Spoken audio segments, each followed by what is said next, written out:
अस्सलाम वालेकुम। मैं हूं मोहम्मद बिलाल ख़ान, आप देख रहे हैं MBK। एक अहम ख़बर जो है वो आपको देता चलूं। आप में से अक्सर को मालूम पड़ गया होगा कि इस्लामाबाद हाई कोर्ट ने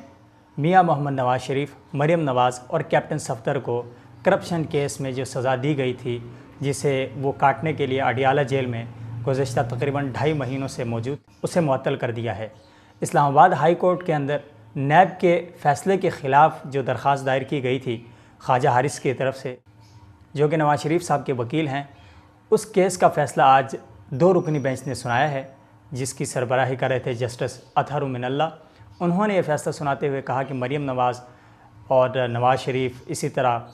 कैप्टन सफ़दर जो हैं, उनके ऊपर जो इल्ज़ामात हैं या उन्हें जो सज़ा दी गई है सुप्रीम कोर्ट ऑफ पाकिस्तान की तरफ से, वो गलत है, बेबुनियाद है और उसके कोई ठोस सबूत मौजूद नहीं है। सुप्रीम कोर्ट ने पनामा केस का फ़ैसला सुनाते हुए नैब के रेफरेंसेस दायर करने का कहा था, जिसके बाद नैब कोर्ट ने फ़ैसला दिया था कि मियां मोहम्मद नवाज़ शरीफ, उनकी बेटी मरीम नवाज़ और कैप्टन सफ़दर जो हैं, इनके ऊपर करप्शन साबित हुई है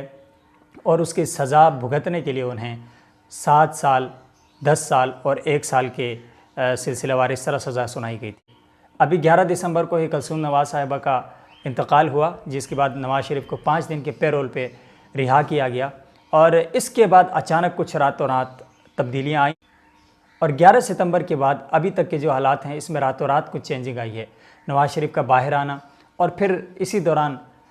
कल ही इमरान खान वज़ीर-ए-आज़म पाकिस्तान का सऊदी अरब के दौरे पर मदीना शरीफ चले जाना और आज इस्लामाबाद हाई कोर्ट से फ़ैसला आना। मैं अगर ये समझूं कि ये किसी डील के तहत हुआ है तो आप में से कुछ को इख्तलाफ होगा, बहुत से इख्तलाफ नहीं भी करेंगे, लेकिन माजी में हमें ऐसा देखने को मिला है कि हमेशा जब भी इस तरह के सियासी जो केसेस होते हैं उसमें कुछ ना कुछ ले दे होती है और उसके बाद सारी बात भुला दी जाती है और आवाम को फिर उसी तरह अपनी ज़िंदगी में मगन कर दिया जाता है। आपको याद होगा कि इलेक्शन से पहले जिस तरह की एक फ़ज़ा बनी हुई थी नवाज़ शरीफ, मरीम नवाज़ और कैप्टन सफ़दर की गिरफ़्तारी के बाद, उसके बाद पाकिस्तान तहरीक इंसाफ ने क्लीन स्वीप किया और उसने गवर्नमेंट बनाई। इस्लामाबाद हाई कोर्ट के चीफ जस्टिस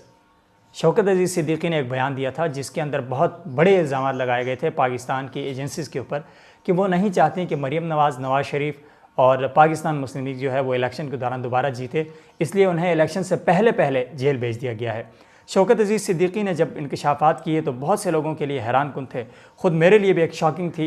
ये बात कि एक जस्टिस जो कि इस्लामाबाद की वफाकी कोर्ट का जस्टिस है, उसने इतने खुले बंदों ये बात की थी। बहुत सी चीज़ें हमें देखने को मिलती हैं कि हम कुछ हमें दिख रहा होता है और उसका नतीजा कुछ और होता है। हमारे सामने कोई और नक्शा होता है, लेकिन जब हम देखते हैं कि उसके साइड इफ़ेक्ट्स जो है ना वो कुछ और ही पड़ रहे होते हैं। नवाज़ शरीफ ने परवेज़ मुशर्रफ से डील की, सारी ज़िंदगी इनकार करते रहे, लेकिन बिलाखिर तस्लीम किया गया कि परवेज़ मुशर्रफ के साथ नवाज़ शरीफ ने डील की और उसके तहत उन्होंने ख़ुद साख्ता जलावतनी पाई और पाकिस्तान से बाहर रहे। अब की बार नवाज़ शरीफ के साथ जो हुआ, मेरा ख़्याल नहीं है कि नवाज़ शरीफ ने कभी करप्शन नहीं की होगी, बिल्कुल की होगी, बहुत ज़्यादा की होगी, लेकिन जिस तरह का ये केस था उसमें नैब का जो फ़ैसला था उसमें हमें देखने को नज़र आया कि नैब को बहुत ज़्यादा जो है जल्दी थी, उजलत थी। इसी उजलत में उसने कुछ फ़ैसले किए और नवाज़ शरीफ को जेल भेज दिया गया। मेरे समेत बहुत से लोग खुश हुए इसके ऊपर, क्योंकि मुझे नवाज़ शरीफ और उसकी पार्टी कभी भी पसंद नहीं रही है। इन्होंने जुल्म किया है, लोगों को लूटा है, बहुत कुछ किया है, मगर कुछ जो कानूनी नुक्ते थे और दीगर जो चीज़ें थी उसके तहत रहते हुए बहुत से लोग ये कह रहे थे कि इन फैसलों में बहुत ज़्यादा जल्दी दिखाई गई है। जितनी जल्दी इसके फैसले सुनाकर उन्हें इलेक्शन से पहले जेल के अंदर डाल दिया गया है, ये एक नक्शा और सिनेरियो जो है वो बना रहा है कि आगे एक पार्टी के लिए यानी PTI के लिए रास्ता साफ़ किया जा रहा है कि वो बड़ी आसानी के साथ इलेक्शन जीते और पाकिस्तान की हुकूमत संभाले, और वही हुआ। इमरान खान वज़ीर-ए-आज़म बन गए पाकिस्तान के। और जिस तरह की ख़बरें गुज़श्ता 2-3 दिनों में आ रही थी कि नवाज़ शरीफ 300 अरब रुपए देने पर राज़ी हुआ है और इस डील के तहत नवाज़ शरीफ को कहा जाएगा कि वो पाकिस्तान से बाहर जाए और 10 साल के लिए सियासत के नज़दीक ना आए। इस खबर के अंदर सदाकत कितनी है ये आने वाले दिन बताएंगे, नवाज़ शरीफ बताएगा या 10 साल बताएंगे, मुझे इसकी इतनी श्योरिटी नहीं है। लेकिन हमारा जो माजी है, हमारे जो हालात हैं, इस तरह की कई चीज़ें होती रही हैं।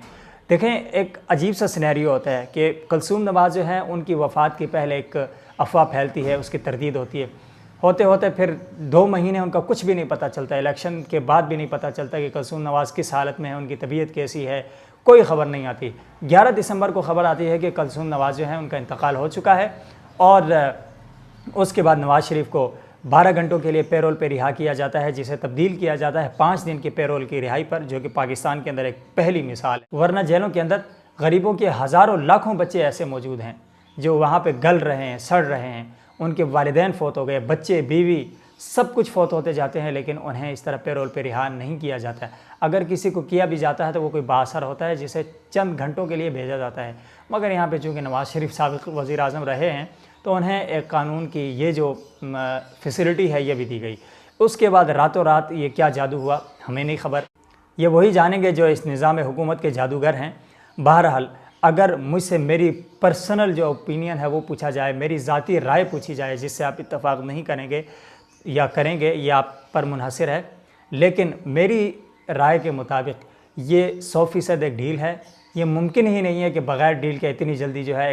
एक छोटी अदालत बड़ी अदालत के फ़ैसले को सस्पेंड करे और उसे मुअत्तल करार देकर रिहाई का हुक्म जारी करे। आपको एक और ख़बर भी मालूम पड़ी होगी कि ख्वाजा आसिफ की नाअहली का जो केस था वो भी इस्लामाबाद हाई कोर्ट ने मुअत्तल कर दिया है। इस तरह से PMLN और शरीफ ख़ानदान को आज बहुत ज़्यादा खुशी मिली है। मेरी तरफ से उन्हें मुबारक हो, क्योंकि उनका एक मौक़िफ़ है, वो समझते हैं कि वो बेकसूर हैं या बेगुनाह हैं, जो भी हैं XYZ। लेकिन दूसरी तरफ तहरीक इंसाफ और इमरान खान को भी बहुत बहुत मुबारक हो। अगर डील की है तो तब भी मुबारक हो कि आपने पैसे निकलवा लिए, अगर डील नहीं की है तो आपको ये मुबारक हो कि अब नवाज़ शरीफ आपके लिए एक बड़ी दीवार बनकर सामने आने वाला। ज़ाहिर है कि इंसान जब हालात के दबाव में दबता है, उसे प्रेशराइज़ किया जाता है या बहुत सी चीज़ें जब उसे तंग करने लगती हैं, तो जब वो एक दफ़ा सर उठाता है तो वो बहुत ज़्यादा हमलावर होता है। यानी जो कहा जाता है कि किसी की पसपाई बसा औकात उसके मज़ीद आगे बढ़ने की दलील होती है। तो शायद अब नवाज़ शरीफ के पास खोने को कुछ नहीं है, बीवी उन्होंने खो दी और इसी तरह जेल भी गया, वज़ारत उज़्मा की कुर्सी खो दी। तो अब जो नवाज़ शरीफ अपोजिशन करेगा या उसकी पार्टी जो अपोजिशन में होगी वो एक स्ट्रॉन्ग अपोजिशन होगी। जिस तरह इमरान खान ने 5 साल नवाज़ शरीफ और उनकी पार्टियों को तिगनी का नाच नचाया, इसी तरह अब अगर नवाज़ शरीफ पाकिस्तान के अंदर रहा और उसने अपोजिशन की, पाकिस्तान से बाहर जाने को तरजीह न दी या डील के मुताबिक बाहर न गया और पाकिस्तान में रहते हुए सियासत की, तो अब इमरान खान के लिए एक बहुत बड़ा चैलेंज है। और दूसरा बड़ा चैलेंज मौलाना फजल रहमान तो वैसे भी उनके लिए ऑलरेडी मौजूद हैं। तो आने वाले हालात जो हैं वो जैसे होंगे हम देखेंगे, मगर ये जो अदालत ने इस फ़ैसले को मुअत्तल किया है और अब नैब के जो जजेस हैं या नैब का जो फ़ैसला उसके ख़िलाफ़ फ़ैसला आ रहा है, नैब को सज़ा देने की जो है बातें हो रही हैं, तो अगर इस तरह हुआ और इस्लामाबाद हाई कोर्ट का ये जो फ़ैसला है इसको बरकरार रखा गया और इस पर अमल दरामद हो, तो इसका मतलब ये हुआ कि नवाज़ शरीफ को एक प्लानिंग के तहत इलेक्शन से बाहर रखने के लिए ये सारा सिनेरियो जो है वो बनाया गया। क्योंकि अगर ऐसा ना होता तो फिर अदालत रिहा न करती। चीफ़ जस्टिस ऑफ पाकिस्तान अपने आप को जितने पावरफुल समझते हैं, जिस तरह के उनके कमेंट्स होते हैं, जिस तरह की वो जो है वो बयानात दाग देते हैं, और जो एक पाकिस्तान के अंदर आज़ाद अदलिया का एक तस्वुर है, अगर ऐसा होता तो एक छोटी अदालत जो है वो बड़ी अदालत के फ़ैसले को मुअत्तल करके एक अच्छी रिवायत कायम कर रही है। लेकिन इससे ये भी साबित होता है, ज़ाहिर अदालत का फ़ैसला है, जिस तरह तहरीक इंसाफ के लोग या नवाज़ शरीफ के वो मुखालिफ जो मेरी तरह नवाज़ शरीफ को चोर समझते थे, मैं अब भी समझता हूँ, तो वो समझते थे कि वो जो फ़ैसला है वो उसके हक़ में जो उसके ख़िलाफ़ आया है वो ठीक है।